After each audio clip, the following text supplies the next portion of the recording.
Hello! Okay, so in this video, I'm going to be talking about the DC Cinematic Universe. I am so excited about this. Batman vs. Superman came out in March, and a lot of people were disappointed with it, but I don't think people realize, like, it's a setup movie for what, like, everything else that they're doing. So if you don't want any spoilers about Batman vs. Superman, about the DC Cinematic Universe, or anything like that, then stray away from this video right now. Subscribe, then go away. The DC Cinematic Universe started with The Man of Steel, which came out like 50,000 years ago. And it wasn't really that big of a success. A lot of people didn't really like it. It was just kind of like a setup movie. I don't know if they had this in mind, but it is now like a setup movie for the rest of, like, kind of like a starter movie for the rest of the DC Cinematic Universe. And the DC Cinematic Universe has been planned out for years, way before Marvel did it. They just never really did it. I don't know why. You can Google it. I don't know. I do not work with DC. I am not associated or affiliated with DC. I'm just a fan. These are all theories. These are all unconfirmed things. Some of them I just found in articles online and through interviews. All of those things you can find online yourself. But the main point of this video is just kind of like explain what Batman vs. Superman was. And it's basically just a setup movie or a setup film for the entire DC Cinematic Universe. And I think in that respect it did a really good job. It's established, like, if you know anything about DC heroes, the Justice League, even if you just watch the television series, basically how the Justice League started in the comics and in other variations. Batman, Superman, Wonder Woman come together to defeat a big bad, and they're like, hey, we should do this more often, let's be the Justice League. And what Batman vs. Superman was based off of more heavily upon, if that is even a sentence, it's off of the classic, kind of like, I think it's an Elseworlds comic it's called Batman Returns. And it's basically like an older Bruce Wayne tries to defeat Superman, who's like this new hero, and he's like, who the fuck are you, bitch? Like, you don't seem safe, I'm gonna take you down because obviously you're a freak and you're here to kill us all. That's basically what Batman vs. Superman is, and that's what it's based off of, to set up the bigger picture, which is the Justice League. Wonder Woman was in it, which is great. Her first big screen debut.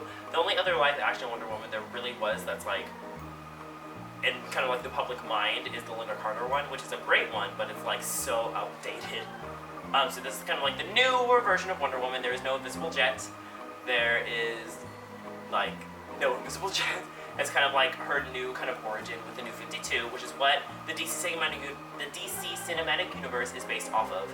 It's based off heavily from the New 52 comics, because those are the comics that came out recently, since 2011. They're the comics that are kind of like in syndication right now, currently at this moment, so that's what the movies are going to be based off of, obviously. So the whole DC Cinematic Universe kind of starts out with Man of Steel, unofficially, and then that kind of segues into Batman vs. Superman, and Batman vs. Superman takes off right where Man of Steel leaves off. So if you haven't seen Man of Steel and you went to go see Batman vs. Superman and you didn't understand, maybe you should see the first movie before you see the sequel, just saying. Not to be rude. So it kind of goes from Man of Steel, Superman's origin. Superman's kind of like the leader of the Justice League, kind of officially. I think Batman's the leader because he can take down all those bitches, but that's more news for another time, whatever. Kind of goes into Batman vs. Superman, which introduces Batman and Wonder Woman. And Batman, we all know Batman's origin, so they didn't even get into it. They showed it a little bit, but they didn't really get into it what happens because there's going to be a solo Batman film. But it kind of goes into Batman vs. Superman. It goes into Batman and Wonder Woman a little bit. Touches on Lex Luthor, which is Superman's big evil person, which I hope he shows up again because we needed more Lex Luthor, because this is kind of like the very beginnings of Lex Luthor, kind of Lex Luthor's origin. And Lex Luthor that people want to see hasn't been introduced yet, so I would like to see that personally. And we're going to get more movies next year, or well, the one that's coming up is Suicide Squad, which has Harley Quinn, first live-action portrayal of Harley Quinn, basically. It has Harley Quinn, it has Deadshot, it has all of those bitches, you know them. Suicide Squad is probably going to be more successful than Batman vs. Superman, let's be honest. Jared Leto's Joker, which is also very nice. So hopefully we'll be seeing more Harley Quinn and more Joker in the Batman movies. We're going to have Wonder Woman next year, which is exciting. We're going to have Justice League next year, which is exciting. Wonder Woman is going to have basically her origin story, more kind of like the mythological origin story, not so much the Nazi fighting Wonder Woman, but I think there's gonna be a little bit of the Nazi fighting Wonder Woman. But it's more, this Wonder Woman is gonna be more of the mythical Wonder Woman that is more relevant in the latest comics, because she's like the son of Zeus or Ares. Zeus or Ares. I don't know.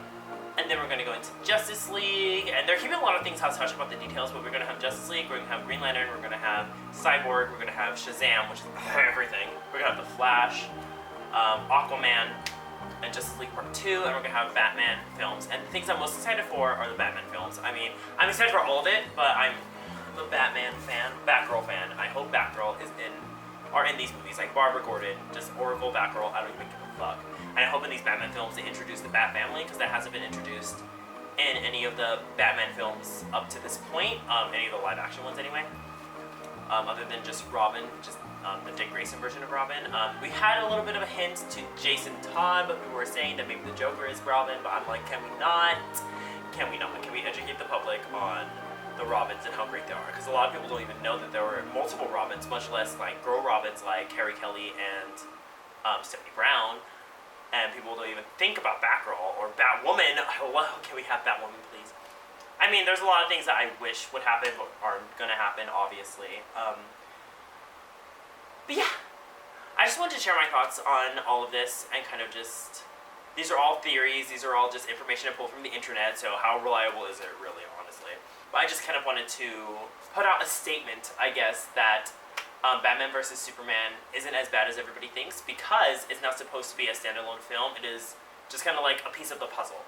So I'm really excited to see what else they're going to bring to the DC Cinematic Universe, and I can't wait to see what all these quote-unquote plot holes are going to lead up to in future films. So thank you guys for watching. Subscribe if you're new. Follow me on social media, which is all linked down below. And I will see you guys in my next video. Okay, bye!